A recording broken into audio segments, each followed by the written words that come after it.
Right now, my Bahoker is to create a vibrant, abundant, and profitable residential recording studio in ease and joy that forms the foundation for a big life in music where magic moments happen and hit albums are made. Like even for me, when I went to the Last Decision experience, I said, I'm only going to do work that lights my heart on fire. That was my decision at the beginning of last year. And then I shut down my coaching business. I bought this property. I'm building a recording studio. I became a music producer. It's like the motivational Sherpas who are just, hey man, you can do this. Will Sachs. Sweaty goals. Sweaty goals. Here we are. We are here. What episode is this? You know, I think you and I are probably on episode 5 or, you know, Nice. I'm kind of losing count, but I am going to do a better job of like creating a better process to how this works. Yeah. So like production, we can get it out faster and get some reels out. And I don't know, this is fun. I like how we're doing it. Yeah. And you were talking about open sourcing it so that you can say, hey, world, here's the format for Sweaty Goals. Yeah. Join. Find a friend, get up early, ice bath, work out, and then breath work or whatever. And then do a quick download of what came through. And really the way this works for me, and I don't know about you, but you know, number one, moving your body, obviously a cold plunge, a little dopamine hit, you know, who likes a little cocaine in the body, you know, cocaine meaning the cold plunge. Just to be clear. Yeah, there's no we are cocaine. Not doing lines of cocaine at 6 a.m. I don't know. There was some study that said that a cold plunge does the equivalent of doing cocaine. Anyway, that's not important. But part of the process of that is someone doing some breath work. Yeah. And like this morning, I'm doing breath work. And yeah, of course, we should be, you know, empty head and just really meditative. Of course, I'm like creating something and thinking of something. And I thought about this idea of your dreams are like a mountaintop. If you show me yours, I'll show you mine. And really, it's just this metaphor that I have about like your vision is this mountaintop off in the distance that you don't know exactly how to enter the mountain or navigate it, but you don't want to do it alone. You want to do it with somebody else. And like, dude, I'll be your Sherpa to get you there. Will you be my Sherpa? And what could that look like to help each other navigate? Like what should be, if you have a big, crazy goal, should be a little frightening. Yeah. Yeah. What comes up for me is I've got this group of three of us, 2 of my friends who are brothers. We used to all live in Colorado, but now my friend Gareth lives in Costa Rica. My friend Kevin lives in Denver and I live here. And we have been doing quarterly goal setting for like 3 years now.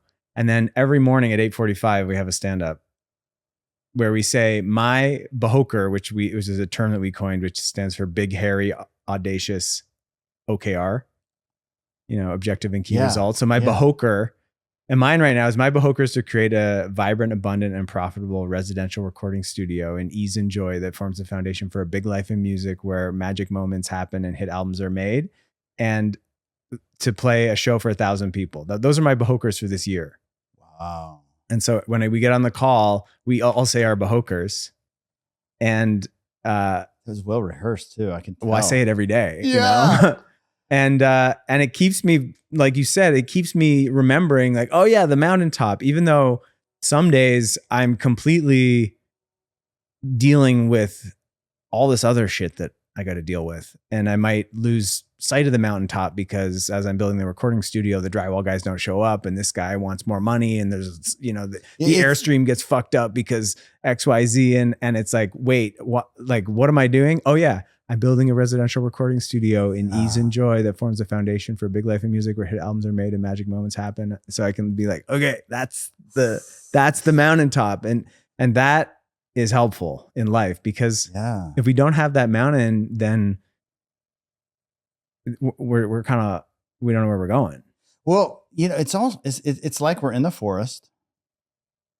There's a lot of trees. You can't see the mountain. And you're walking to a path and you're like, well, and then you got distracted. And you're like, why am I walking on this? Yeah. Why am I going this way? Like, yeah.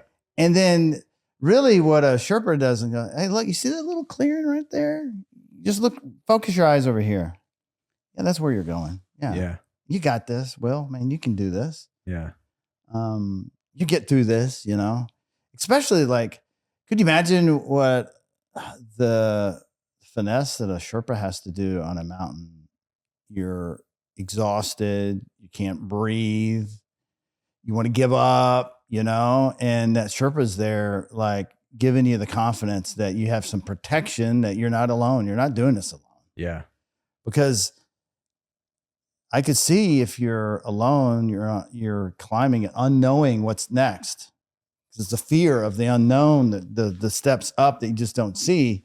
The Sherpa's like, oh yeah, you got a little break here and you're good to go, but not having the intel, that experience or whatever to guide you, you'd easily go, oh, there's a cabin down there. It's warm. Yeah. I'm going there. Yeah. Yeah. And I guess there's different kinds of Sherpas. There's people who have walked up this particular mountain before. So I think those people are valuable. And that's something I can be better at, is finding people who have built residential recording studios before and talk to them and say, hey, what were the main 3 things you learned?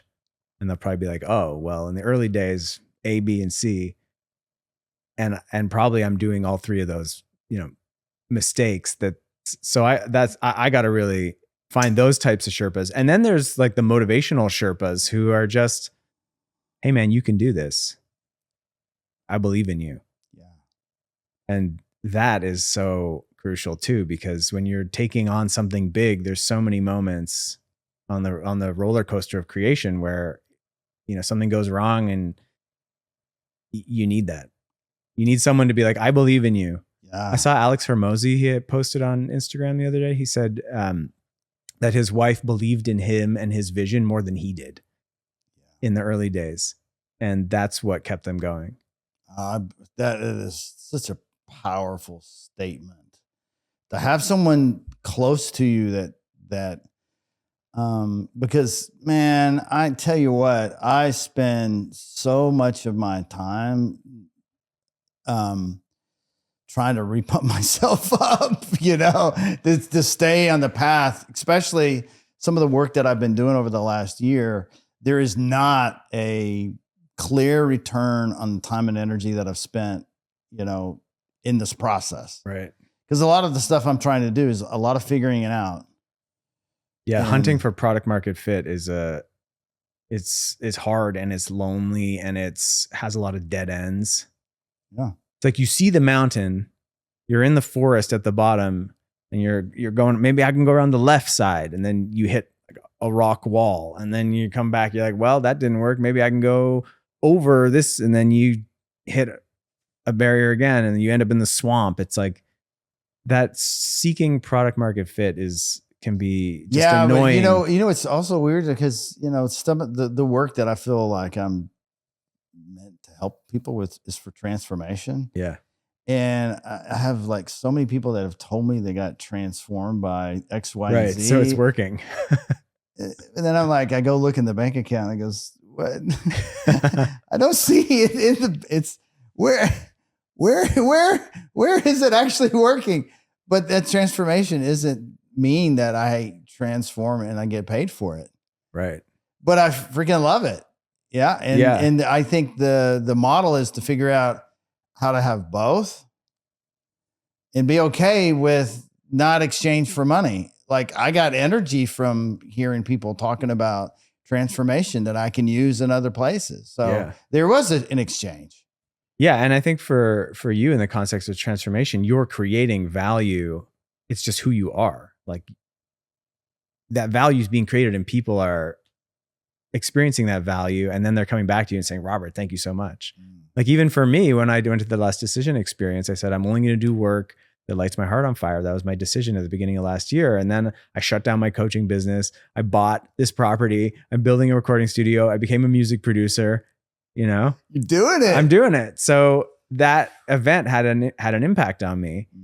And I think, so the fact that you're creating value is undeniable, but what needs to be figured out, I think, in order for this to be different in the bank account is how do you capture some of that value. Like if you created 100 units of value for a person, how do you get 20 of them to go to you? They get 80, you get 20. And I think that's the offer.